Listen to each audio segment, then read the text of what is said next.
자, 문항 1번 가에 제시된 예술에 대한 두 관점. 자, 벌써 다 줬어, 핵심을.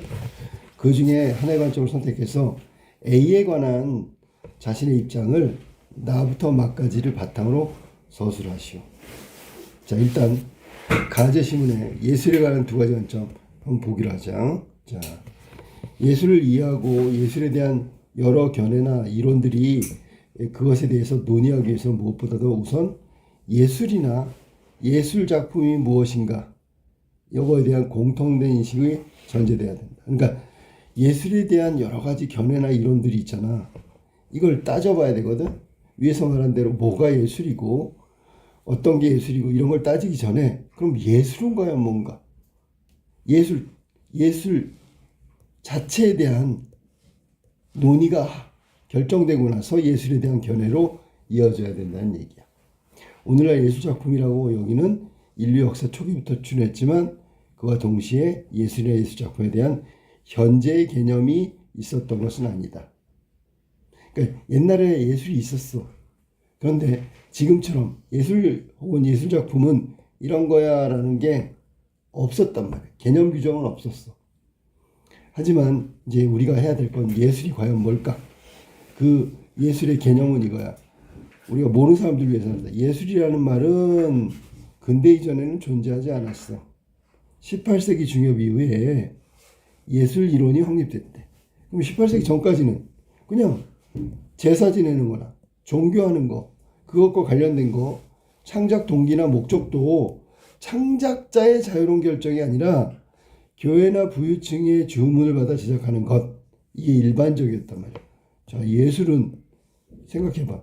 예술 작품이라는 건 예술가의 막 영혼을 갈아 넣어야 되는 건데 그게 아니고 그냥 교회나 부유층이 이런 거 만들어 주세요 그러면 그거에 따라 주문 제작하는 방식이었다고. 그러니까 예술가의 창작이라든지 예술가의 열이라든지 예술가의 어떤 창조성 이런 건 전혀 없던 게 18세기 이전에 예술 작품이었단 말이야. 따라서 창작물은 종교나 정치 실용적인 목적 이거에서 자유로울 수 없었다. 그러니까 종교의 제한을 받고 정치의 영향을 받고 실용적인 목적에 따라서 만들어질 수밖에 없는 게 예술이었다. 그러나 자 이제부터 나온다. 예술 현대적 의미의 개념의 예술은 18세기 중반 이후야. 시민계층이 성장하면서 누군가의 주문에 의해서가 아니라 자 이제 나오잖아. 뭐가 나와? 예술가가 자발적으로 예술품을 제작하고 내용도 기존의 종교나 정치에서 벗어나 개인적인 체험과 감정 아주 중요한 거지. 그런 것들을 묘사하는 거. 이게 이제 현재의 개념의 예술이란 말이야. 그러면 이걸 한마디로 얘기하면 창작자의 자율성, 독창성이 중시되는 경향을 띠기 시작했어. 진정한 의미, 현재의 예술의 의미가 생겨나기 시작한 건 바로 18세기 중반 이후 시민계층의 성장 때문에. 알겠지? 그리고 개인적인 체념과 감정, 이게 바로 예술가의 창조성이란 말이야. 이러한 새로운 창작 태도로 제작된 작품의 기타 제작물을 구분하여 예술품이라고 혹은 예술작품이라고 하는 것에 의미를 부여하기 시작했다. 예술은 이런 거란 말이지. 자, 여기까지가 뭐 얘기한 거야? 우리가 생각하는 예술 혹은 예술 작품의 그 어떤 그 역사적인 그 발전상을 얘기한 거잖아. 그지? 특히 18세기 중반 이후의 예술은 현재 예술의 개념을 성립시킨 시작이었다라는 걸 얘기하는 거야. 그러니까 여기서 지금 딱 떠들고 있는 거 하나는 뭐냐면 예술이 뭐야? 예술 작품이 뭐야? 그러면 창작자의 개인적 체험과 감정과 생각이 들어가 있는 거고 창작자의 자율성이 있어야 되고 독창성을 중시하는 거. 그런 것이 이 기존의 제작물과는 다른 점이다 라고 얘기하고 있는 거예요. 그럼 여기서는 예술이라는 게 예술작품이라는 게 뭔지 개념을 설명하고 있잖아. 자, 예술은 이런 거네. 여기서 말한 대로 예술은 우리가 여기서 예술이라고 하는 건 이걸 말하는 거 이거 알았지? 이게 들어가야 예술이 되는 거야. 자, 그러나 예술 개념이 출현됐다고 해서 곧 어떤 특정한 제작물이 예술인가 아닌가의 명확한 구분은 아니었다. 그치? 명확히 구분되는 게 아니야. 예술이 있잖아. 저런 거야 라고 얘기했지만 그건 개념이고요. 이거 하나 가지고 특정 제작물이 예술이네? 예술이 아니네? 이렇게 얘기하기에는 조금 그래. 왜냐하면 대표적인 논쟁 사례가 바로 마르셀 듀상이라는 변기란 말이에요. 변기. 자, 변기는 화장실에서 쓰는 건데 당연히 예술적 오브제는 아니지, 그치? 근데 1917년 듀상이 버려진 남성 소변기를 뒤집었어. 알뮤트라는 필명으로 샘이라고 제목을 붙이고 미술작품으로 출품했어. 이것을 미술작품으로 볼 수 있는가? 자, 이게 바로 예술인가? 아닌가? 논쟁이 발생했다. 자, 생각해봐. 여기에 지금 뒤집었다 그랬어. 변기를 있잖아. 예술의 소재로 쓴 게 처음이야. 듀상이. 아무도 안 한 걸 첫 번째 시도했지. 사실은 이게 예술가의 독창성이지, 그지? 창조성이지. 그러면 위에서 말한 창작자의 자율성과 창작자의 독창성을 중심으로 기준으로 본다면 이건 예술이지, 당연히. 근데 이 변기는 예술적 소재가 아니란 말이야.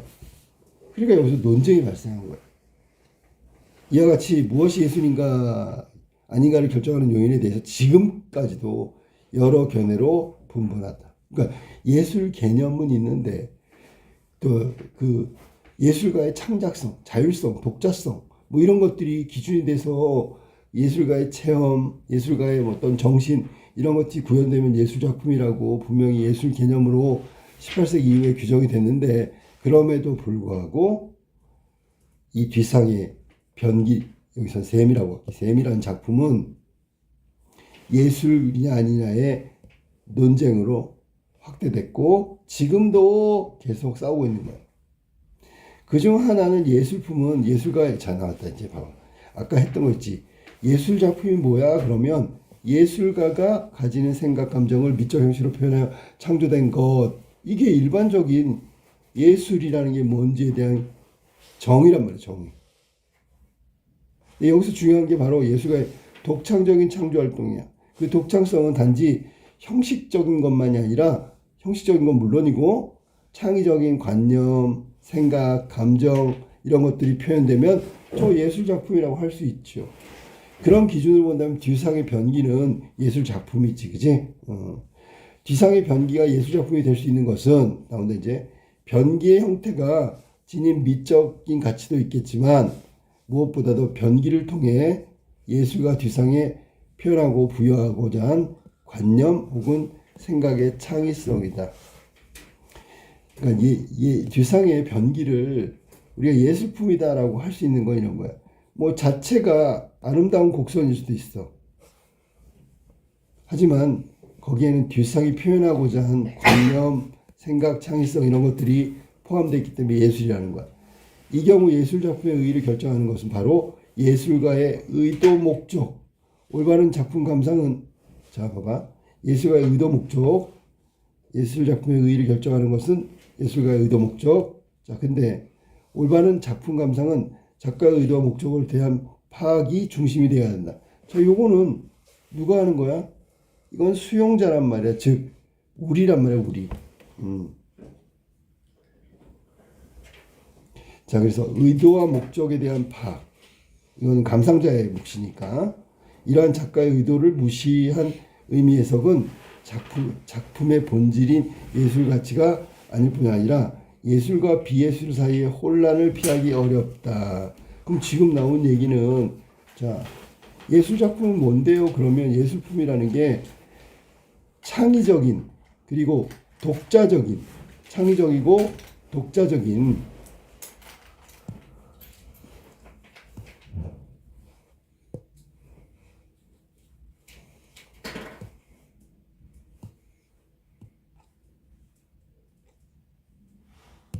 창의고 갑자기 뭐로 바뀌었냐면 이걸 바뀐 거야. 올바른 작품 감상은 작가와 의도와 목적을 파악하는 게 중심이래. 그럼 이게 감상자의 몫이거든. 자, 그러니까 예술가가 어떤 사상이나 감정, 관념을 표현했어. 이게 예술작품으로 온전히 인정받으려면 감상자가 그걸 딱 파악해야 된단 말이야. 그러면 예술작품으로서 온전해지는 거거든. 근데 이러한 작가의 의도를 무시한 무의미한 해석을 가지고 작품의 본질인 예술 가치가 아닐 뿐더러, 그러니까 무시한 의미 해석, 이거는 예술 가치를 없애는 거야.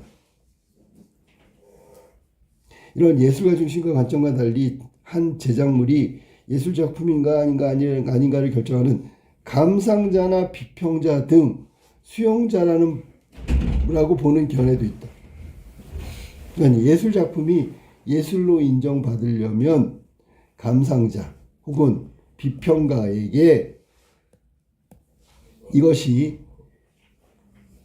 그 작가의 의도와 목적을 파악해 주어야만 한다는 얘기예요. 그러니까 예술작품의 그 결정은 창작자의 몫이라고 앞에서 얘기했는데 갑자기 여기서부터는 수용자의 몫이라고 바뀐 거야. 그러니까 이게 기준이 두 개란 말이야. 우리가 예술작품으로 바라볼 거냐는 창작자의 의도를 파악하는 거하고, 창작자의 의도가 중요하다. 한쪽은 감상자의 의미 파악이 중요하다. 수용자의 몫이다. 이렇게 얘기한 거지. 자, 그러니까 두 가지 중에 하나를 고르라는 얘기야, 결국. 한 제작물이 제작자의 창작 의도가 깃들어 있다고 해도 그 의도는 작품에 직설적으로 표현되지 않고, 그렇지. 예술작품은 간접적이야. 돌려 말하는 거란 말이야. 감상자에 의해서 해석되어야 된다. 그러니까 무엇보다도 감상자의 역할이 중요하고, 예술이라고 규정할 수 있는 건 감상자가 그 의미를 파악해야 된다. 하나의 작품은 예술가의 창작 의도가 반영되고 있지만 또 예술가의 의도를 넘어선 또 다른 미적 가치를 지닐 수 있는 것이다. 뿐만 아니라 감상자는 자신의 관점에서 예술가의 의도를 파악하거나 제작물로부터 예술적 감흥과 가치를 느낄 수 있다. 그렇게 보면 제작자의 의도가 내재되어 있어도 감상자가 아무런 감흥이나 예술적 가치를 느끼지 못한 제작물은 예술작품으로 보기 힘들다. 그래서 여기는 예술가, 창작자라고 할게.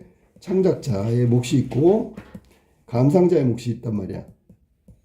이 글은 예술작품에 대한 규정을 창작자의 의도관념, 여기다 포인트를 맞춘 경우도 있고, 감상자의 의미 파악, 이걸로 맞춘 게 있단 말이야. 각각 예술작품을 규정하는데 뭐 문제가 되거나 그러진 않아. 어떤 관점에서 보느냐에 따라서 다른 것뿐이야. 그러니까 여기서는 지금 선택의 문제이기 때문에 내가 예술작품 그래도 창작자의 어떤 창의적이고 독창적이고 자율적이고 관념, 사상, 예술적 혼, 이런 것들이 있어야 예술작품이지 라고 생각하면 앞에 걸 선택하면 되고, 아니야, 아무리 그러더라도 감상자, 비평가, 수용자가 그걸 의도를 파악을 못해. 그러면 그냥 물건하고 다를 바가 없지요. 예술작품으로 인정받으려면 감상자의, 수용자의 의도 파악, 의미 파악, 예술적 가치를 인정해야지 된다라는 것이 두 번째 내용이라고. 둘 중에 하나 골라야 되는 거야. 한 작품의 예술적 가치는 독자들의 창의적인 해석을 통해 더 강화된다. 재탄생된다. 그것이 예술품인가 제작자 개인이 아니라 예술 집단의 판단에 의해서 결정되기도 한다. 이것도 틀린 말이 아니라고. 그러니까 대중이 알아줘야지 훌륭한 예술작품이 된다고. 이게 지금 뭐 예를 들면 상품에 관해서 똑같잖아. 어떤 물건이 있는데 굉장히 잘 만들었어. 혼신의 어떤 노력을 기울여서. 그리고 완벽해.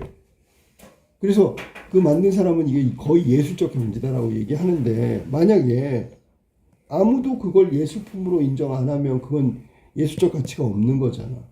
맞지, 그지? 대중들이 아무리 이거 훌륭한 예술품이라고 인정을 하더라도 그냥 상업적이고 아까 얘기했던 주문 방식 이거에서 만들어졌다. 그럼 예술적 가치는 떨어지는 거란 말이야.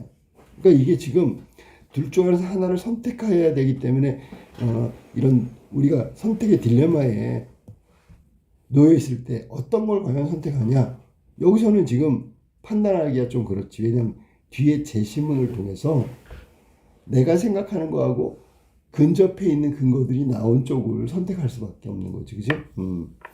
자, 그다음에 여기까지가 첫 번째 논제에 대한 얘기야. 예술을 과연 예술에 대한 거지, 그지? 예술을 판단하는 기준이 뭘까? 예술가 창작자 중심일까? 아니면 감상자, 수용자 중심일까?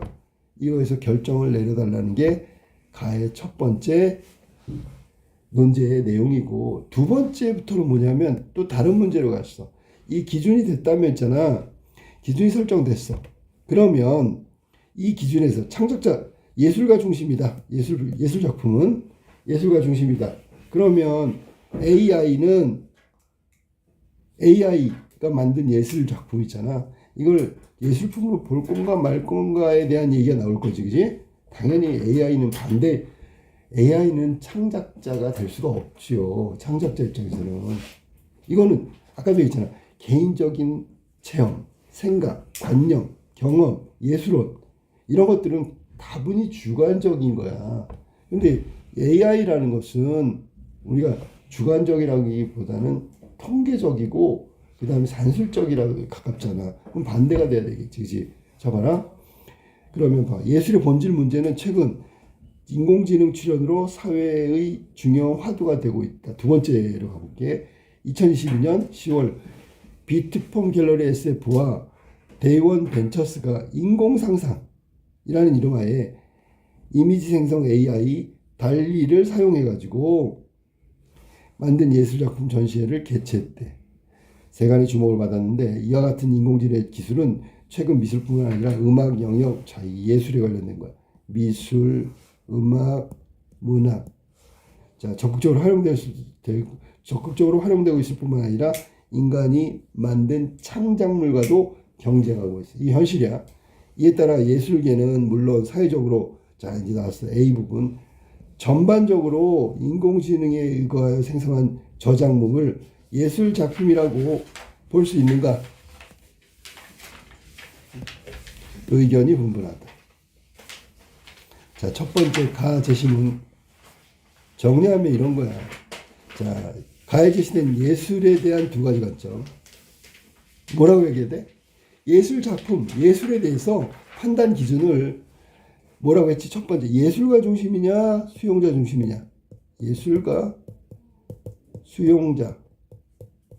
어떤 기준으로 예술인지 아닌지를 평가하거나 판단할 수 있느냐? 이거 지금 내용 나온 거잖아, 그지? 그지, 맞지?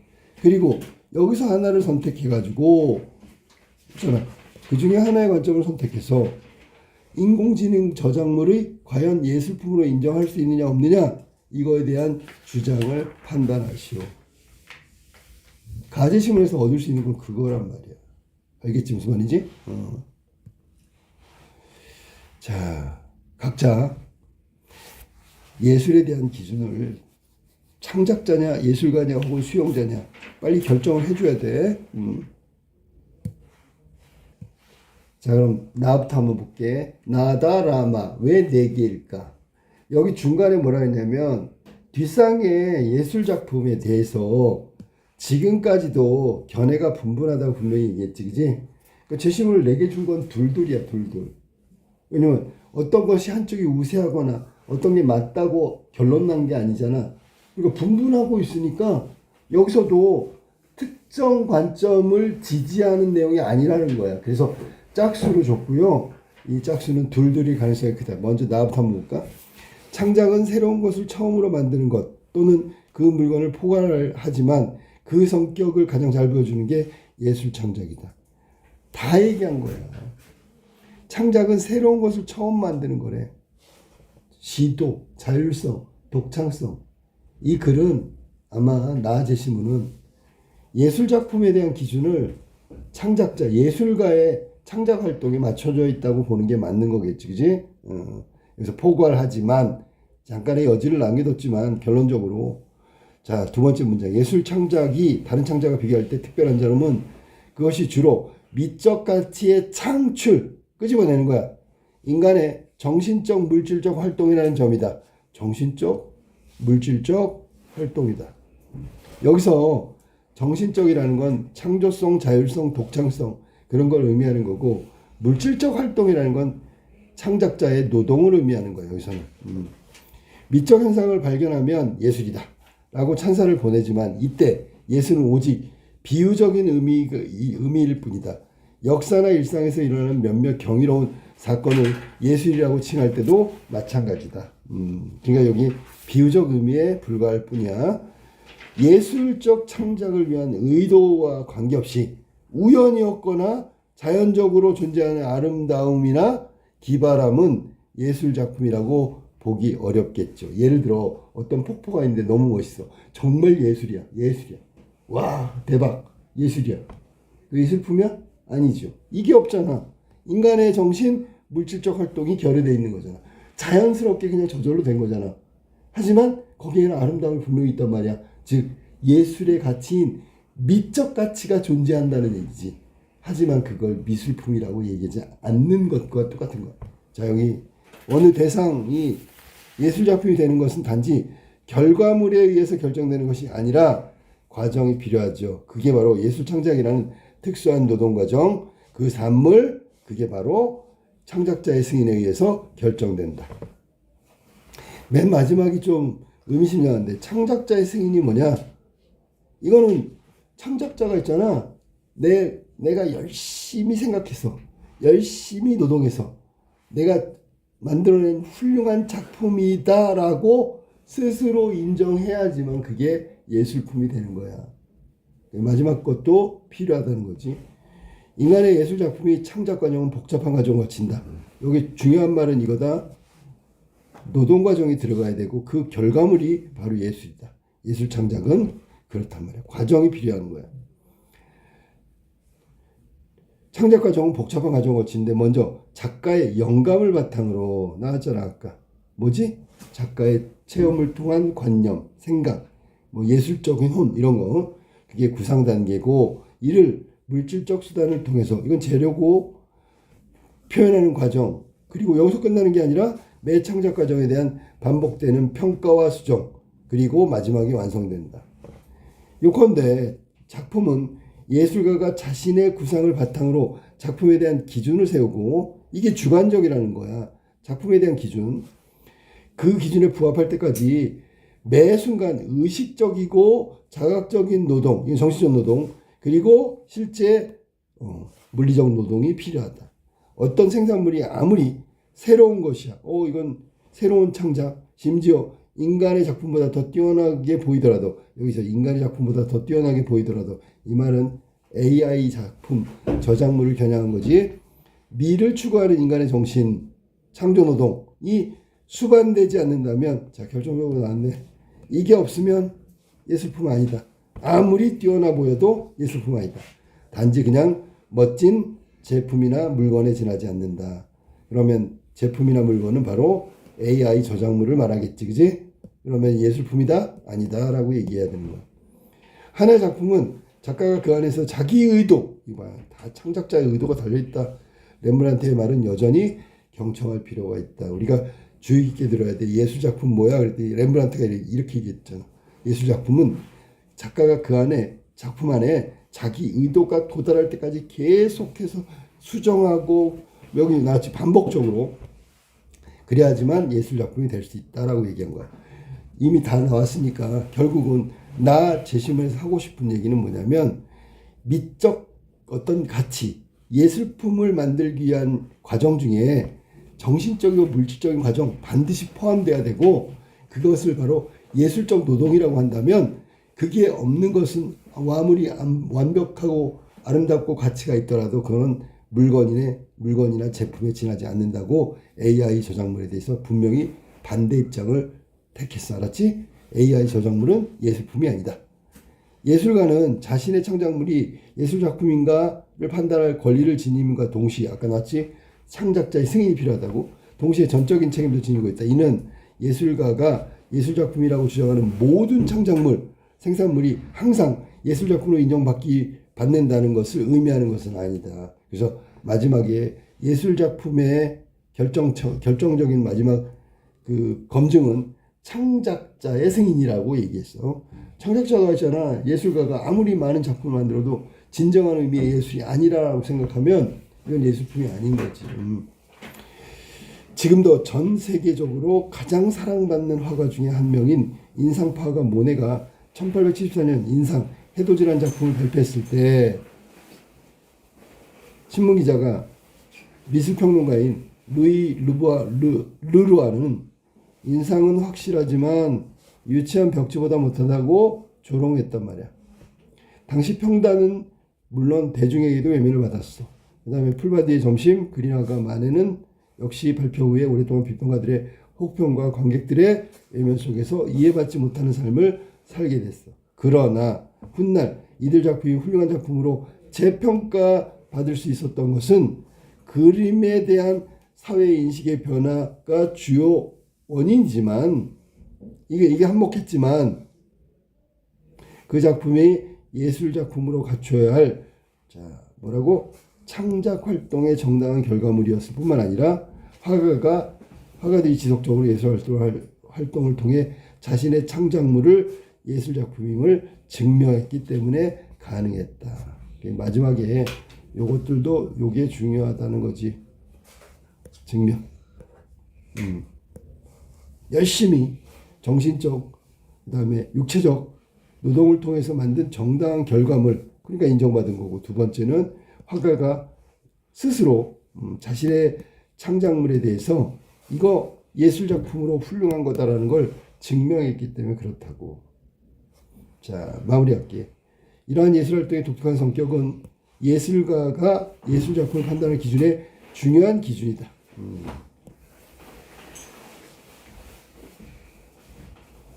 그 가치는 사회적으로도 적극적으로도 보호받고 있다. 예술작품을 저작권법에 의해서 보호하는 것은 그것이 인간의 직접적인 특수한 활동의 결과, 인간의 직접적인 특수한 활동,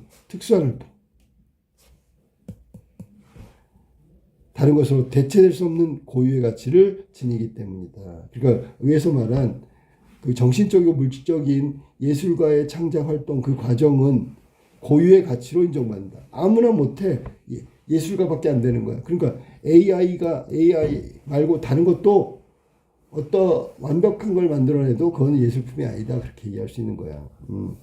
물론 기술 발달과 예술 창작의 사회적 물질적 조건의 변화에 따라 구체적인 창작 방법은 부단히 변화한다. 그러나 한 작품이 예술 작품으로서 인정과 보호를 받기 위한 기본 조건은 반드시 인간의 창의적인 예술적 노동이 발휘되어야 한다는 점. 이게 결정적인 근거야. 알았니? 설사 작품 창작의 많은 과정을 기계나 도구에 의존하여 뛰어난 결과물을 만들어내는 첨단 예술 활동, AI를 둔 거지, 그지? 그 산물이 예술로서 인정을 받으려면 예술 창작 과정에서 인간이 어떻게 직접 참여하여 예술적 창의력 결과물을 만들어냈는지를 증명할 수 있어야 한다. 그래서 결론적으로 얘기한다면 이 나 제시문은 예술의 기준을 창작자 그러니까 예술가겠지. 예술가 기준으로 바라보고 있는 거야. 그러니까 AI는 당연히 예술 저작. AI가 아무리 완벽하고 더 멋진 걸 만들어도 그거는 예술품으로 인정하기 어렵다는 관점을 얘기하는 거야. 자, 그러면 여기 핵심적인 내용을 해볼까? 자, 미적 가치의 창출은 뭐로부터? 인간의 정신적, 물질적 활동이라는 게 핵심이다. 됐지?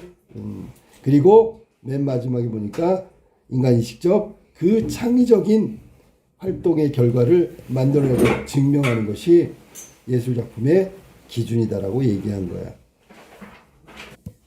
어차피 제시문을 쭉 다 해야 되니까 다로 가볼게. 2018년 10월 25일 세계적인 미술품 경매회사인 크리스티 경매장에서 한 초상화가 43만 2천 달러 5억 원에 낙찰됐다. 언론은 이 소식을 각국에 전했고 전 세계 미술계는 충격에 빠졌다. 아니 무슨 경매장에서 초상화가 낙찰됐는데 무슨 충격에 빠져? 원래 경매장에서 경매하는 건데. 자, 에드먼드 벨라미의 초상화라는 제목이 이 그림은 아주 오래된 느낌을 주었는데 얼굴 형체가 뚜렷하지 않고 여백이 많아 미완성 작품처럼 보였어. 그렇지만 논란을 일으킬 만한 만큼 문제가 있는 수준은 아니야. 그러니까 흐릿하지만 그냥 이거 여백이 많아가지고 미완성처럼 보이지만 오래된 것처럼 보이지만 미술 작품으로 인정했단 말이야. 논란의 핵심은 작품의 수준이나 완성도가 아니라 이건 이제 창작자에 관련된 문제지, 그지? 이 작품을 그린 건 인간이 아닌 다른 존재, 인공지능이었기 때문이다. 근데 여기 지금 이 글을 읽자마자 무슨 생각이 들어야 되냐면 얘가 예술품이 아니면 경매에서 낙찰될 수가 없는 거야. 낙찰됐다는 게 예술품으로 본 거야. 그러니까 여기는 나하고 정반대지, 그지?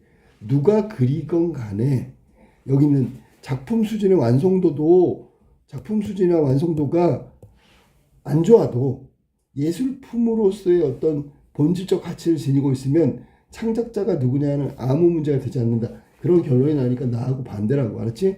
이 작품을 그린 것은 파리의 인공지능 연구기관인 오비어스가 개발한 GNA 생성적 대립신경망에 기반한 AI 화가였다. 이 작품은 14세기, 20세기에 그려진 초상화 1만 5천 개를 토대로 알고리즘과 데이터를 사용해가지고 그림을 완성하기 위해서 알고리즘이 그린 이미지하고 데이터에 있는 초상화의 작품들과 차이가 없을 때까지 계속 그 과정을 거쳐 이러한 작품을 만든 거야. 이런 과정을 거쳐 예술 작품은 인간만이 창작할 수 있다는 이제 기존의 관점이지. 넘어서는 새로운 그림. 이 작품 경매가 이루어진 날은 인공지능을 그린 그림이 미술계에서 처음으로 예술적 상품으로, 즉 경매에 낙찰되는 소비의 순간을 만들었다. 그냥 우리는 지금 선택해야 되는 문제가 있고 선택을 했으면 왜 그런지를 지금 찾아야 되기 때문에 그걸 찾아보자. 2022년 8월 26일 이날 역시 미술계에서 특별한 날로 기억된다. 미국 콜로라도 주립 박람회 미술 대회의 디지털 아트 부분에서 스페이스 오페라 극장이 대상을 거머쥐었어. 오페라 공연이 한창 이 무대인 섬세하게 화폭에 담아내고 있는 그런 작품이야. 작품 속에는 눈부신 햇살이 내리쬐는 대형 원형창 너머로 또 다른 세계가 펼쳐졌다. 이를 바라본 여인들의 뒷모습을 경건함마저 느낄 수 있을 정도다. 중세 시대를 소환한 듯한 이색적인 분위기 또한 이채로웠다. 하지만 게임 기획자인 제이슨 M. 엘렌에 의해서 제출된 이 작품은 정작 그의 손으로 그린 건 아니었다. 그의 손이 닿는 것은 맞지만 엄밀하게 말해서 엘렌의 손이 한 일은 명령어를 입력한 정도. 스페이스 오페라 극장은 텍스트로 된 문구만을 입력하면 이거는 글인데 몇 초 만에 이미지로 바꿔주는 미드전이란 AI 프로그램으로 그려졌기 때문이다. 엘런은 미드저니로 생성한 3개의 그림을 전시에 제출했고 이 가운데 스페이스 오페라 극장이 1위를 차지했다. 기존에 말하는 예술작품하고는 거리가 멀죠. 그지? 근데 문제는 이게 어디 대회에서 상도 받고요. 경매에도 낙찰받고요. 그러면 인정했다는 뜻이 된다는 거냐. 자, 이 미술대에서 창작 과정에서 디지털 기술을 활용하거나 색깔을 조정하는 등 디지털 방식으로 이미지를 편집하는 행위는 인정된다고 권고했어. 자, 여기까지야. 디지털 방식으로 이미지를 편집하는 행위. 이거는 예술작품을 창작 과정에서 가능하다. 허용범위라고. 작가에 대한 논란이 일어나자 제이슨 M. 엘렌은 이번 대회에 작품 제출할 때 미드저니를 거친 제이슨 M. 엘렌이라고 명시하면서 자, 이거 마치 출처를 밝히듯이 AI 작품을 생성했다는 점을 숨기지 않았어. 자, 출처 역시 역사 속에 사실이 없다고 항명했다. 작품의 출처 역시 속인 사실도 없다. 그러니까 이 사람은 투명하게 했잖아. 이 작품이 어떤 걸 바탕으로 디지털 어떤 방식, 그 다음에 여기서는 AI 작품으로 생성했다는 거. 작품의 출처 역시 속인 바도 없어. 그러면 수용자를 기만하는 행위는 아니잖아, 그지? 자, 나는 어떤 규칙도 어기지 않았다. 미술대회 주최 측이 제시한 규정을 준수했다고 주장했다. 미술대회 주최 측도 엘렌의 편에 섰다. 심사위원들은 미드저니가 AI란 사실을 몰랐다면서도 알았더라도 이 작품을 상을 줬을 것이라며 작품의 예술성을 옹호했다. 논란이 불거진 뒤에도 이 작품의 대상 수상은 취소되지 않았다. 그럼 이건 AI 저작물인데 인정한 거지. 알겠어? 여기서는 지금 인공지능으로 만들어진 그림이 미술작품 경매장에서 첫 번째 경매가 낙찰됐다. 경매가에 낙찰됐다. 맞지, 그치? 그리고 예술적 가치가 결국은 수용됐다라는 얘기가 핵심이라고. 그러니까 기존에 가졌던 예술의 가치가 그것이 절대적인 것이 아니라 새로운 어떤 방식 이런 것들이 수용자, 전문가 혹은 감상자에 의해서 평가를 받은 예야. 그러니까 AI 저작물에 대해서 예술 작품으로 인정한 사례가 되겠지. 그러니까 나하고 다는 정반대니까 한 가지를 선택한 사람은 나다를 동시에 써서는 안 되겠지, 그지? 라로 한번 가볼까라. 프랑스 시인자 비평가인 폴 발레리는 기술이 예술에 미치게 될 영향을 예견하고 다음과 같이 말했다. 기술이 예술에 미치는 영향. 벌써 다 나온 거야. 이 기술이 AI 같은 거, 인공지능, 디지털 방식 이런 걸 말하는 거야. 그러면 기술을 가지고 예술을 만드는 거지. 예술은 기술의 영향을 받았다니까 이 기술의 영향을 받은 예술은 예술이란 얘기를 하고 있는 거잖아. 우리는 엄청난 혁신들이 예술의 테크닉 전체를 변모시키고 그로써 예술의 창작 과정 자체에 영향을 끼치며 결국 예술의 개념 자체를 가장 마법적인 방식으로 변화시키는 데까지 마법적인 방식 이를지 모른다. 각오하지 않으면 안 된다. 실제로 새로운 기술의 등장, 여기서는 AI라고 할게. 예술의 다양한 측면을 변화시켰고 이 변화에 따라서 예술의 형태와 개념도 달라져야 한다고 말한 거야.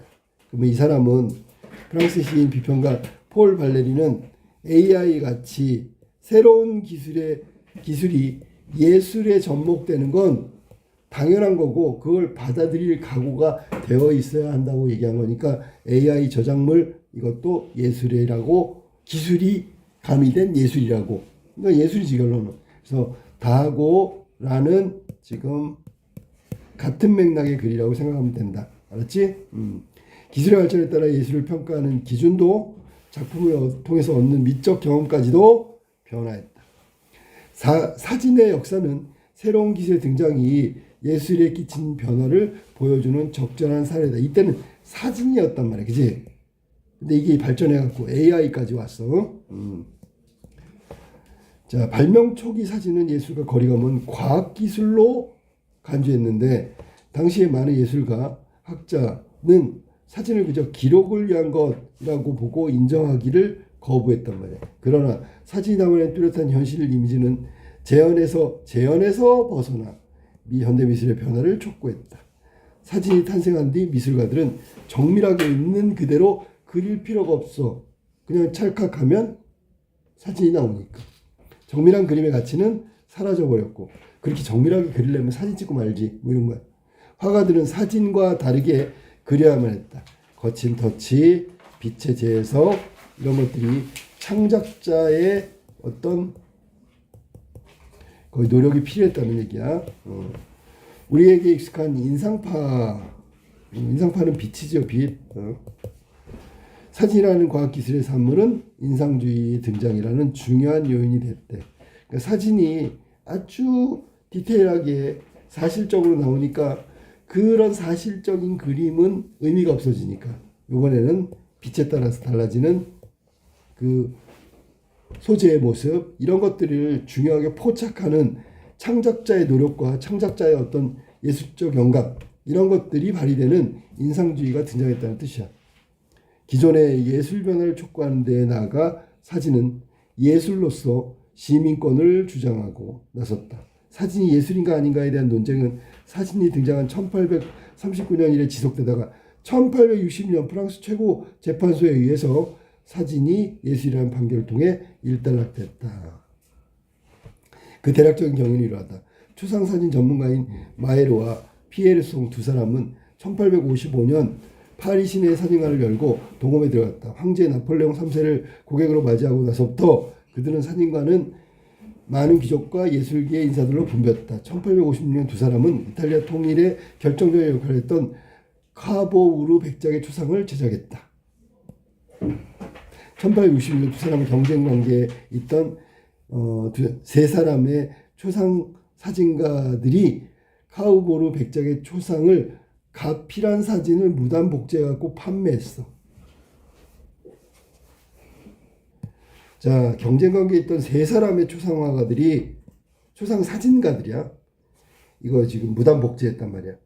위조라고 생각하고 법적 권리를 지키겠다. 우리가 카우보르 백작의 초상을 우리가 찍었는데 다른 놈들이 이걸 위조해가지고 자기들이 한 것처럼 판매하고 있다. 법적 권리를 지키려 했다. 재판한 거지. 자, 그러면 이게 저작권하고 관계된 거잖아. 창작물이냐 저작권이니까. 그들은 무단 복제한 세 사람을 고소했다. 위조가 성립하려면 사진이 예술작품이어야만 했다. 이게 전제가 돼야 되는 거야. 창작자의 어떤 그런 것들이 들어가 있어야 된단 말이야. 알겠어? 네. 자, 그러니까 1839년 사진이 공표한 이래로 사진을 가지고 있는 기계적인 면에서 순수 예술로서 인정되는 뛰어난 솜씨의 수공 기법과는 대비되었다 그랬으니까 사진은 그때까지 예술작품이 아니었지. 복제 판매로 고소된 피고 측은 사진을 어떤 식으로든 예술로 보는 것은 반대하는 화단 인사들의 탄원서를 제출했어. 그러니까 이건 예술작품이 아니니까 무단 복제가 아니다. 그러니까 복제 대상이 아니다. 당연히 아무나 할 수 있는 거야. 예술작품이니까. 그러니까 화가들한테 자, 사진은 예술작품이 아니라는 탄원서를 받아낸 거야.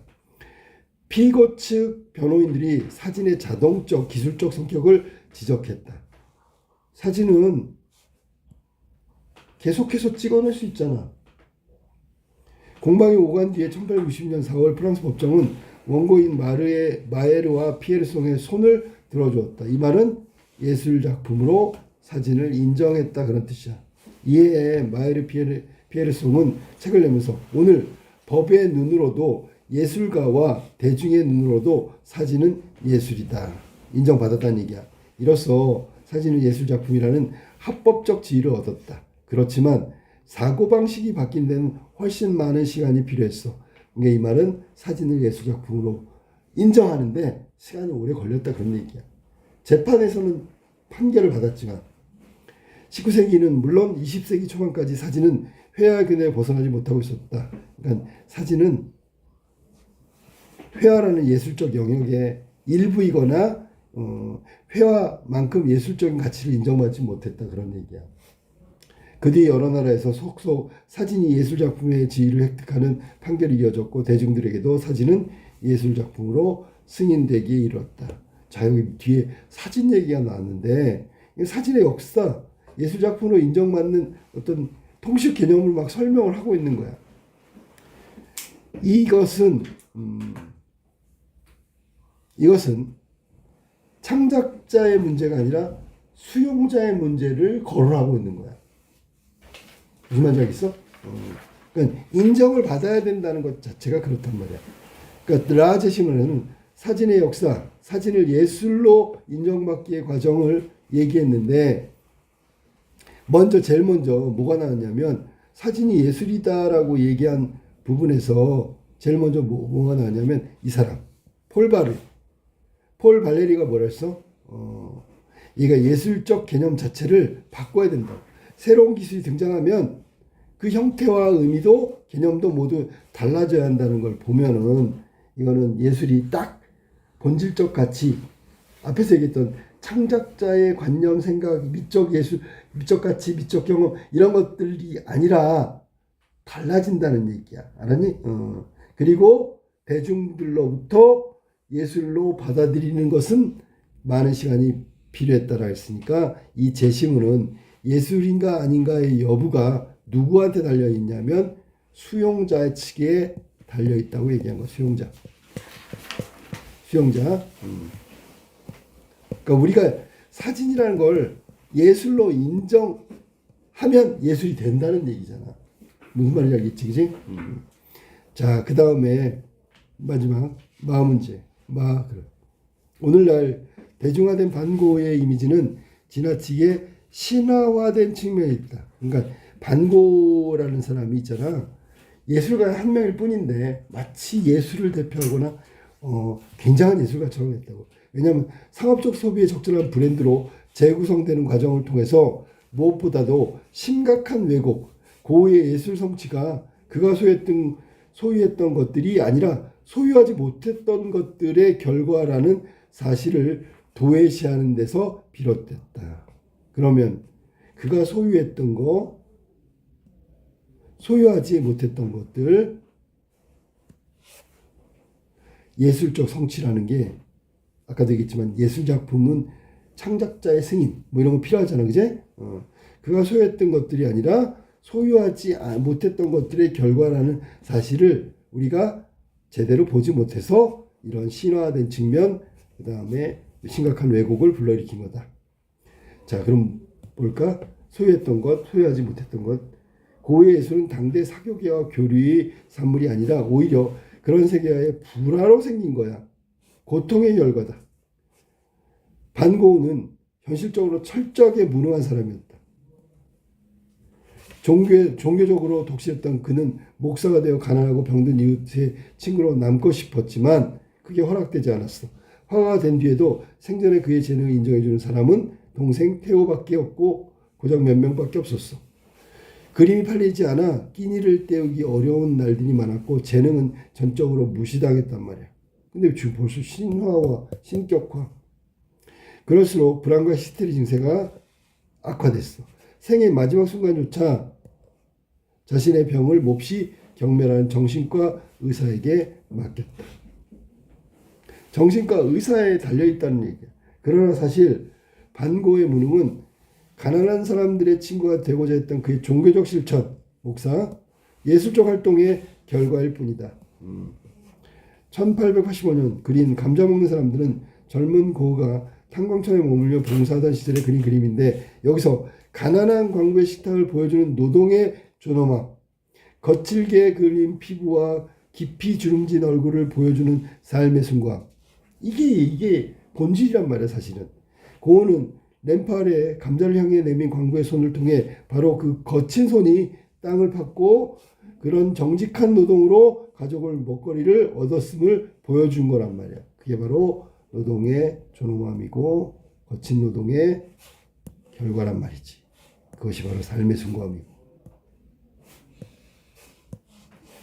농부나 광부의 삶을 눈에 보기 좋게 아름답게 세련되게 그려낸 것이 아니라 어떻게 그렸어? 흙냄새 나도록 그려냄으로써 무엇이 진실한 삶이고 예술인지에 대한 진지한 성찰을 촉구했단 말이야. 그렇게 고흐의 대중적인 이미지는 살아서는 무능한 인간이라 무명에 불행했던 화가였지만 사후에는 모든 영광을 독차지한 천재 예술가라는 칭호를 받았단 말이야. 결국은 이런 진면목을 진면목을 볼 수 없다. 고흐는 이렇게 말했다. 인간에게 자신의 본질과 마주하는 위대한 순간을 허락했던 사람은 황제가 아니라 굶주린 화가 그리고 시인이었다. 자신의 본질과 마주친 사람은 굶주린 화가 시인이었다. 우리는 고통을 받을 때까지는 누구도 자신이 누구인가를 정확하게 알 수 없다. 그러니까 결국은 자신의 본질과 마주칠 수 없다. 탁월한 화가와 시인들 덕분에 우리는 고통과 눈물의 비용을 훨씬 덜 지불하면서도 자신의 소중함을 깨달음을 얻으며 살아가게 된다. 그러니까 우리가 예술 작품, 시인의 작품, 음악가의 작품, 여기 지금 나와 있는 화가와 시인들, 이게 예술이란 뜻이야. 예술가의 작품, 예술 작품. 우리는 예술 작품 통해서 이런 가치를, 의미를 부여받는다. 이런 걸 깨닫게 된단 말이야. 진정한 예술은 언제나 고통과 상처, 소외 고통, 억울한 분노, 수치좌절 같은 실패하고 상실로부터 성취된다. 그것들을 통해서만 예술은 문명의 결핍을 보충하고, 자, 예술 작품의 가치는 이거야. 문명의 결핍을 보충하고 공감과 사랑의 숭고한 공간을 창조할 수 있다. 그 얘기라.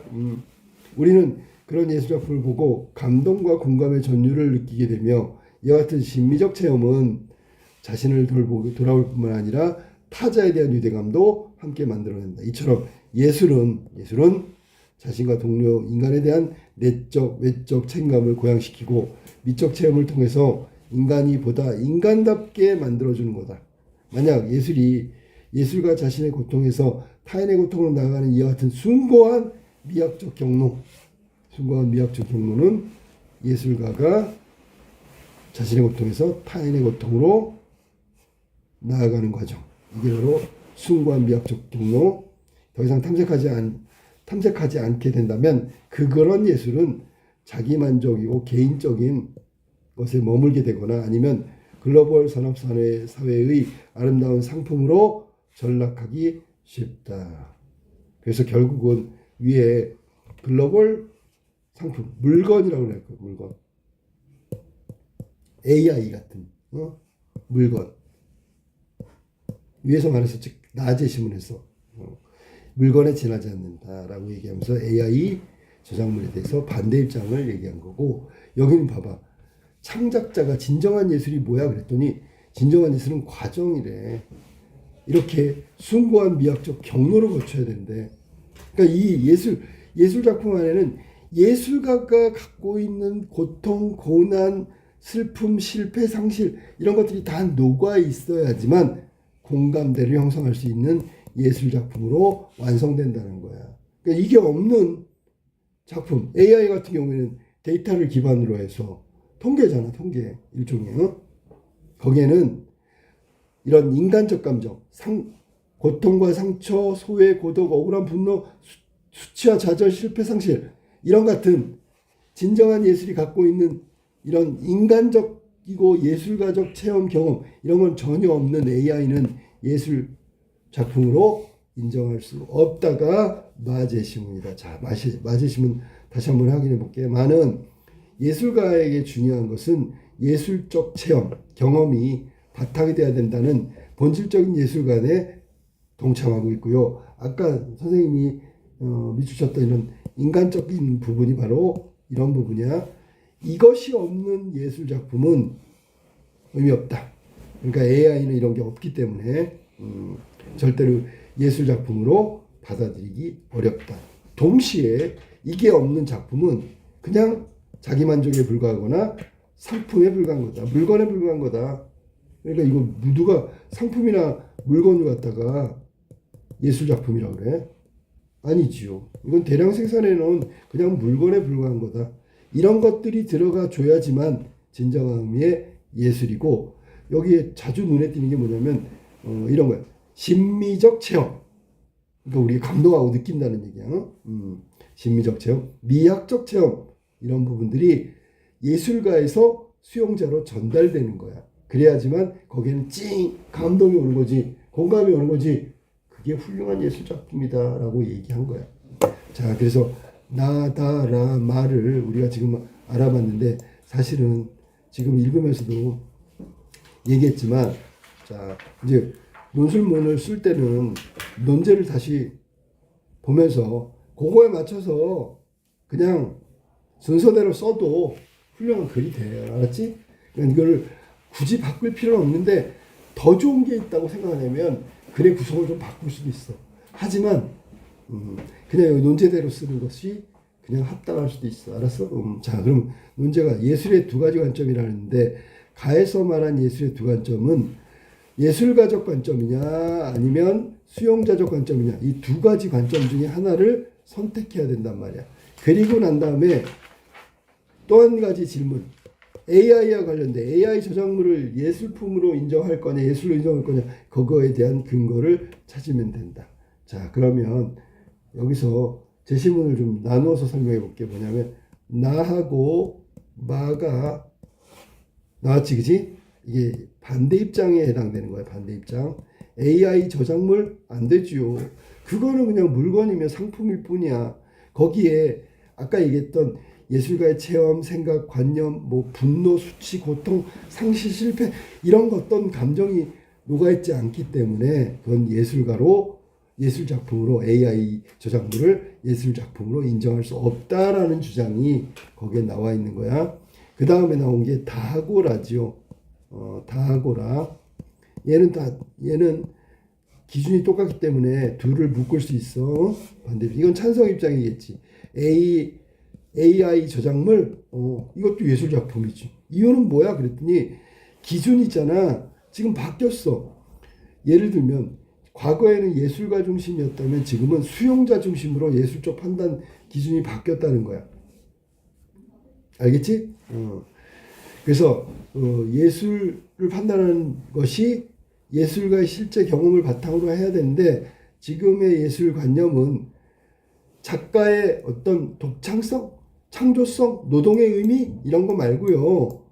예술의 기준을 어떻게 바꿨냐면 예술의 관점이 여기서는 창의적 이런 그 주관적 체험적 이런 것에서 넘어서 수용자가 예술이라고 판단한다면 혹은 새로운 어떤 기법이라든지 시대가 달라지고 발전하기 때문에 사진처럼 예술이 아니라고 했다가 예술로 평가받는 것처럼 AI도 저작물이 지금은 아닐지 몰라도 받아들일 수밖에 없는 것으로 당연히 마무리될 거다라는 논지를 갖고 있단 말이야. 그러니까 예술가의 중요성은 알겠지만 시대가 바뀌었고 수용자 중심에 본다면 예술관념, 기술 이런 것들이 변화의 가능성을 가져다 줄 거고 그 다음에 예술계에서 예술작품에 대한 판단 기준이 감상자의 역할로 점점 확대되고 있다.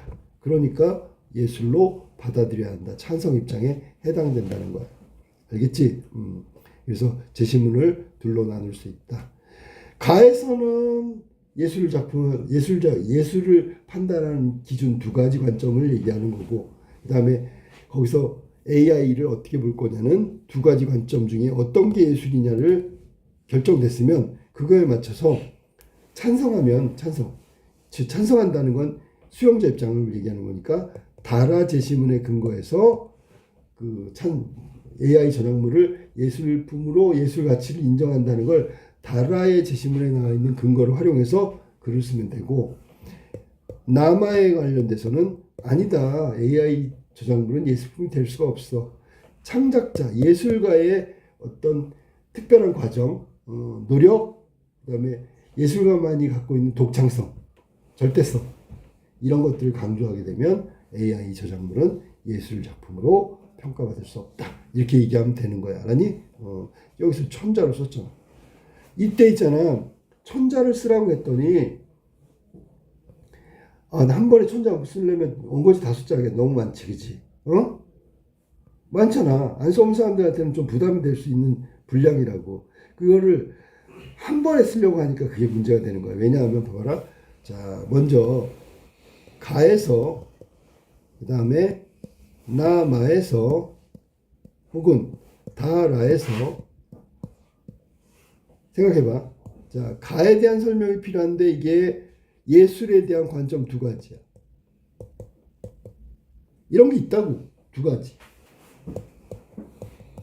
그리고 난 다음에 플러스된 게 AI 저작물이잖아. 그냥 글을 쓴다고 생각하면 되는 거야. 그리고 예를 들어 예술은 예술가의 고유한 영역이다. AI 같은 것은 상품이나 물건을 따위에 지나지 않는다. 그러면 나 말을 가지고 써야 될 거 아니야. 그지? 그런데 여기에 나와 있는 반론이잖아. 반론. 이렇게 상대니까. 이 내용도 중간중간에 집어넣으면 돼. 새로운 시대의 변화에 따라서 기술적 테크닉이 가미된 예술작품이 인정을 받기 시작했다. 사진이 그랬다. 라는 얘기도 있어. 그런데 그거는 그 과정 속에서 이루어진 결론이고 본질적으로 보면 그건 아니다라는 얘기를 해야 되는 거야. 그러니까 천자를 쓰세요. 그럼 보통 플러스 마이너스 10% 정도 생각해. 근데 이거는 너무 범위가 크니까 답안지로서는 한 5% 정도가 좋겠어. 천자의 5%는 뭐야? 950자? 맞지? 응? 1050자? 이건 내외로 쓰면 되는 거야. 너무 폭이 커지면 안 돼. 그러면 예를 들면 여기서 300자에 관한 얘기를 썼다. 됐지요? 그러면 600자 나왔으니까 300자, 300자. 그다음에 여기 100자. 뭐 요 정도의 분량 비중을 두면 예를 든 거야, 선생님이. 이거 예술가의 영역이고 AI는 저작물은 예술작품이 될 수 없다라면 A에 관한 얘기를 쓰란 말이야. 이런 관점이 있고요. AI 저작물을 어떻게 볼 거냐. 이런 내용을 쓰다 보면 그냥 300자가 그냥 간다고. 그리고 나의 얘기 주장과 근거, 나의 주장과 근거를 쓰는 거야. 300자씩. 그런데 여기에 반론에 해당되는 내용을 살짝 집어넣으면 된다는 거지. 그러면 플러스 마이너스 1000자에 가깝게 쓸 수 있다. 이렇게 해서 구성, 분량 이런 걸 생각하면서 내용을 설정하면 되는 거야. 자, 그렇다고 해서 주의할 게 하나 있어. 주의. 제 신문에 나와 있는 문장을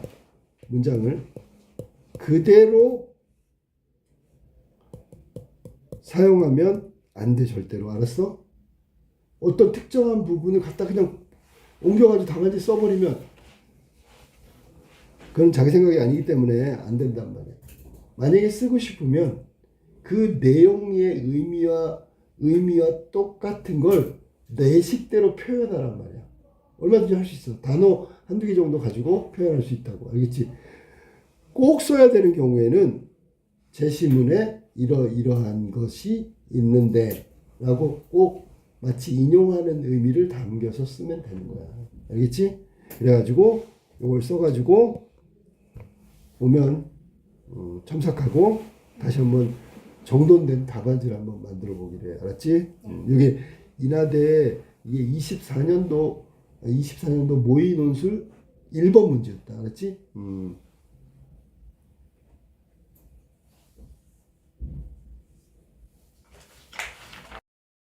1번 예시답안 잠깐 한번 보도록 하자. 자, 예술작품의 판단 여부에 관해서 지금 왈가왈부하고 있는 거야. 어떤 쪽이 예술작품으로서 판단할 수 있느냐, 그 기준과 어떤 관점을 지금 물어보고 있는 거야.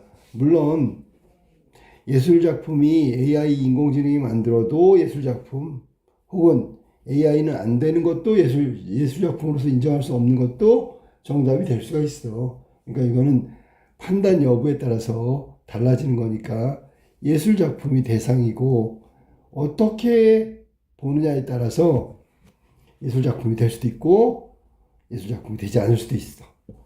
그런데 우리가 예술작품인지 아닌지를 따져볼 때 예술이 과연 뭐야? 라고 물어봤을 때 제시문에 나와 있단 말이야. 가에 따르면 예술작품으로서 인정되기 위해서는 작품이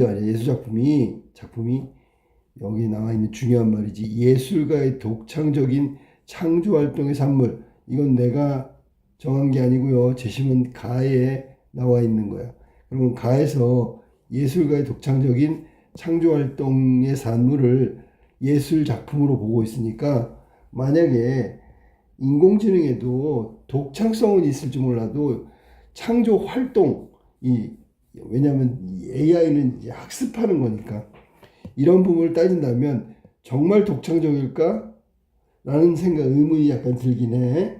그러니까 학습을 통해서 아무도 생각하지 못하는 걸 독창적으로 생각해서 예술적으로 완성할 수도 있는데 문제는 기반이 되는 게 학습이란 말이야. 그러니까 아니라고 생각할 수 있단 말이야. 하지만 예술가의 예술작품을 만드는 과정, 그 과정 속에 있는 중요한 부분이 자율성과 독창성이라고 했는데 과연 이게 기준이 된다면 AI는 자율적이지 않을까? 독창적이지 않을까? 이런 의문이 생긴단 말이야. 학습은 기존의 정보를 제공하는 거거든. 근데 AI가 만들어낸 결과물은 기존 정보를 가지고 그대로 만드는 게 아니야. 즉, 인풋에서 아웃풋으로 나오는 게 아니라 인풋을 통해서 뭔가 계속해서 자체적으로 학습하고 트레이닝하고 발전시켜서 집어넣는 정보보다 훨씬 더 훌륭한 작품을 만들어낸다고. 그러면 그거는 우리가 흔히 얘기하는 예술가의 자신의 생각과 감정을 미적으로 표현하고 그 과정에서 예술 작품의 예술 작품의 자율성과 독창성이 있어야 하는 거고, 그러면 예술품이고, 없으면 예술 작품이 아니다라고 얘기하는 거잖아. 하지만 AI 같은 인공지능, 정보통신 뭐 이런 걸 기술을 기반으로 한 예술 작품을 과연 예술 작품이라고 할 수 있을까? 여기서는 지금 예술 작품이라고 인정하는 거야, 알았니? 그 기준이 뭐냐면 감상자의 수용과 이해. 감상자가 있잖아. 저 작품이 뛰어나고 뭔가 감흥이 있고 느낌이 있고 훌륭하다고 인정하면 그건 예술 작품이 아닐까? 이런 생각이야. 그러니까 AI가 만들어낸, 인공지능이 만들어낸 작품도 만약에 이런 감상자의 반향이나 울림이 있다면 예술 작품으로 인정할 수 있겠지요. 예술가가 원래는 심오한 의도와 창의적 관점, 이게 핵심이거든, 예술에는. 하지만 AI에는 뭐가 있을까? 그러면 이런 것들이 없을 수는 있어. 하지만 수용자, 감상자가 작품을 통해서 그것을 훌륭한 예술 작품이라고 보면 예술 작품이라고 할 수 있겠지요. 자, 그래서 지금 사실은 기준이 되는 게 뭐냐면 창작자 기준이야, 수용자 혹은 감상자,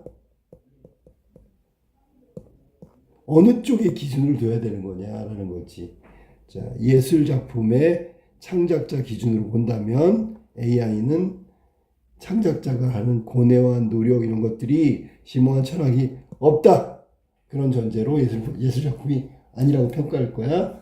그런데 똑같은 작품인데 수용자가 혹은 감상자가 예술 작품으로 느낀다면 그건 예술로 인정해 줘야 되지 않을까라는, 만드는 쪽과 감상하는 쪽, 이걸 기준으로 본다면 AI 작품도 충분히 수용자 감상자의 어떤 느낌, 예술 작품으로서의 가치 이런 걸 판단해 주기만 한다면 예술 작품 아니냐, 이런 얘기야. 자, 여기서는 후자 입장, 수용자의 태도, 수용자가 기준이다. 인공지능이 생성한 저 작물은 예술 작품으로 볼 수 있다. 이게 핵심이라고. 알겠지?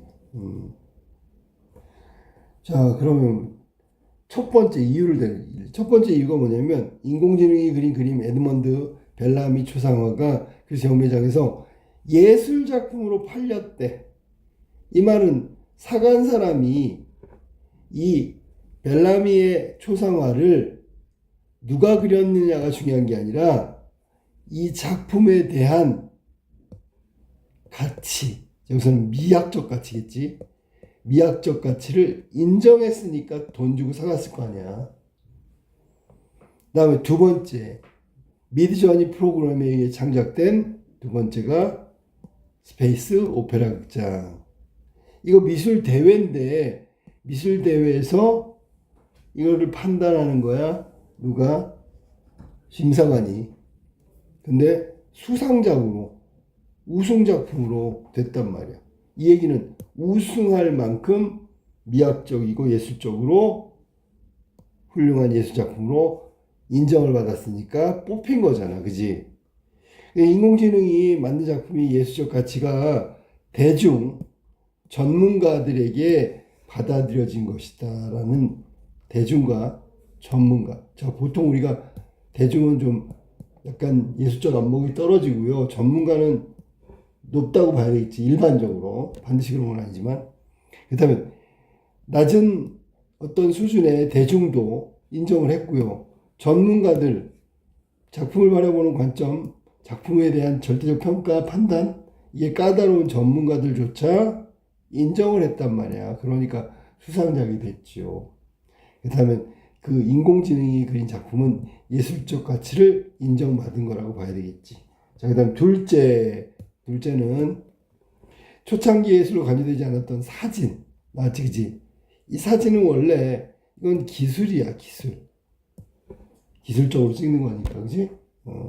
자, 근데 인상파가 왜 나왔냐면 사진 때문에 그래. 사진은 정말 사실적으로 그리지요.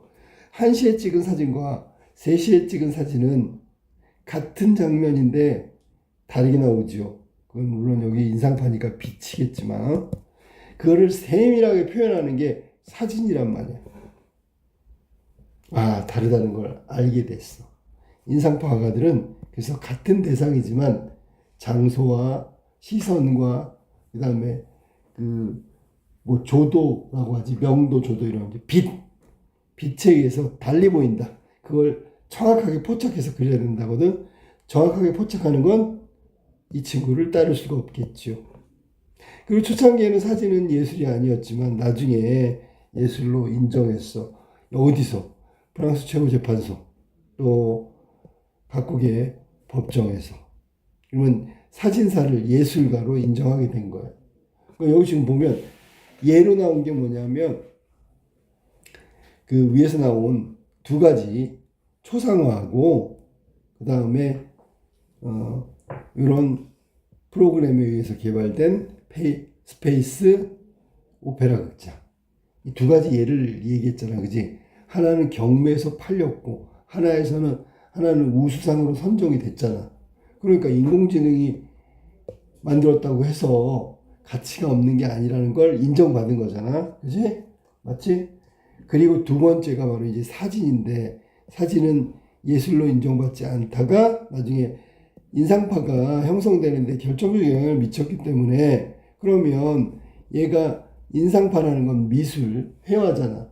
얘는 사진이었고. 근데 같은 맥락으로 이해한다면 둘 다 정확한 포착, 그 다음에 사실적으로 대상을 바라보는 거, 뭐 이런 좀 공통점이니까 그런 점을 가지고 프랑스 재판소 각국의 법정에서 예술로 인정했단 말이야. 예술로 인정했다는 거지. 그러니까 인공지능이 만든 작품은 예술작품이다. 자, 두 사례에서 알 수 있듯이 과학기술에 의해서 제작된 예술품, 여기는 이제 좁게 보면 사진이고 카메라, 넓게 보면 인공지능 컴퓨터야. 역시 이미 일반 대중과 예술계에서 그 예술적 가치가 인정되고 있다. 이건 이제 아까 나온 수상작 거기와 일치하는 거죠. 근데 그게 이제 좀 뭉뚱그려서 얘기한 거야. 자, 그랬더니 이제 반론이 있네. 그러나 일반적으로 예술작품은 예술가의 개인 창작에 의한 특수한 노동 과정이 필요하고요. 그 과정에서 나오는 게 예술작품이라고 얘기했어. 그러니까 걔를 예술작품이라고 하죠. 만약에 특수한 노동 과정, 개인의 창작이 빠졌다면 이건 예술작품이 아니라 생산품이 되는 거야. 이해됐지? 창작자 또한 그래, 내가 모든 것을, 나의 모든 역량을, 심오한 철학, 아까도 얘기했지만 독창성, 이런 것들이 다 들어갔어. 난 이거 팔고 싶지 않아. 이건 누구에게 팔고 싶지 않고 내가 소유하고 싶어. 왜? 내 순수한 어떤 그 결과물이니까. 창작자의 승인에 의해서 결정되며 고유한 가치 때문에, 그 고유한 가치가 아까 나온 거지, 그지? 예술가가 많이 갖고 있는 독창성, 아무도 흉내낼 수 없는 고유성, 그 다음에 이걸 만들어내기 위한 고통의 승화 과정, 미학적 표현, 이런 게 다 고유한 가치거든. 저작권으로 보호된다는 반론이 있다. 그러니까 인공지능, AI가 만들어 놓은 거 저작권 못 받잖아요 라고 얘기한 반론. 그랬더니 아니야. 그리고 나서 나아가 예술작품은 예술가가 자신의 고통을 미학적으로 승화시켜야 되는 노력이 반드시 담겨져 있어야 되는데, 근데 타인의 고통에 대한 공감과 연대를 자아내고 있을 예술가들의 어떤 결과물들은 인간적인 부분에 어떤 인간만이 가지고 있는 고유한 어떤 그런 부분들이 작품에 녹아있다. 그러니까 AI에는 이런 게 없지 않느냐라고 반론을 했더니, 그럼 요거에 대한 또 재반론을 해야 되잖아.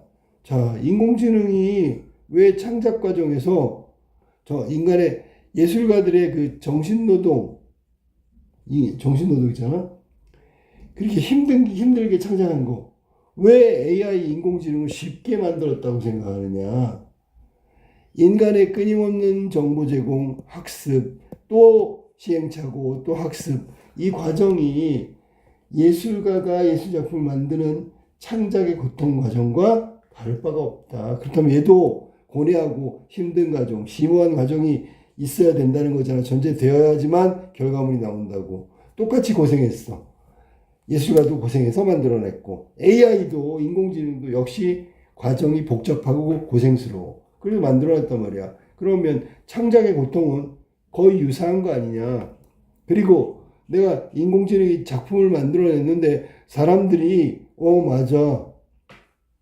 저건 AI가 만들었지만 예술가가 만들어 놓은 창작의 고통, 그 다음에 독창성, 유니크한 거, 이런 것들이 있어야지만 된다고 인정을 받으면 사람들이 대부분이 그래 저것도 예술품이야라고 예술작품이야라고 인정하면 그때 창작자들이 저작권을 받는 것처럼 우리도 받을 수 있다라고 얘기한 거예요.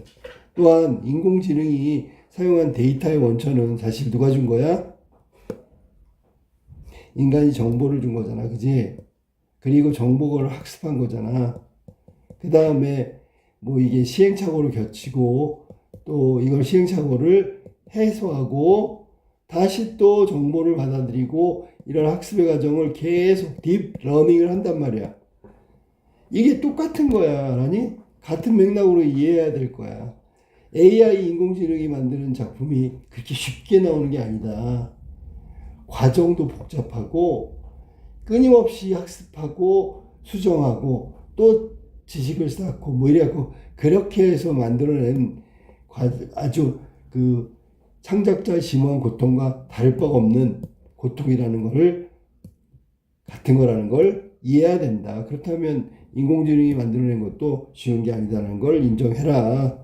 그 다음에 감상자들이 중요한데 인공지능의 작품이라도 예술의 작품을 공감하고 또 인공 창작물이라는 공감하게 된다면 자 많은 사람들이 인공지능이 만들어낸 이 예술 작품을 인공지능에 의해서 만든 작품 이거를 감상자들이 보고 야 잘했네 거기서 뭔가 느낌이 있네 그런 감흥들이 오고 그러면 그때부터는 인공지능에 의한 창작물 저거는 아니야 예술가가 아니야 라는 편견에서 비로소 벗어나게 될 것이다 라고 이야기하면서 인공지능이 만든 작품을 예술작품으로 봐야 한다는 주장을 지금 정리한 거예요. 그래서 그 각각 있잖아.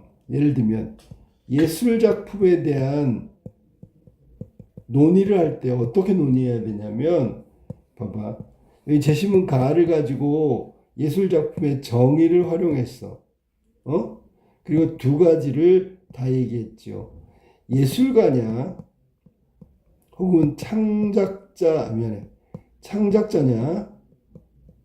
아니면 그 반대편에 있는 수용자를 감상자라고 얘기했으니까 이 어떤 걸 써도 돼 알았니? 감상자.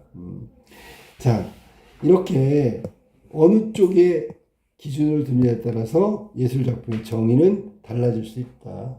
그래서 앞에서 근거로 제시되는 거 잘 알아둬야 돼 알았니? 그래서 두 가지를 나란히 놓은 다음에 이제 수용자 측면이 더 중요하다고 얘기했으니까 여기서 이제 이어지는 거야. 그래서 또 사례라든지 근거를 정해가지고 내가 왜 이 기준으로 봤는지에 대해서 두 가지가 나오죠. 알았니? 예시도 나오고요. 예시 사례. 그랬더니 이걸 재반론하는 내용이 나오지요. 그래서 이 내용을 다시 재반론하면서 글이 끝났다. 이런 패턴을 좀 잘 알아뒀으면 좋겠어. 그냥 그대로 갖다 쓰는 거 알겠지?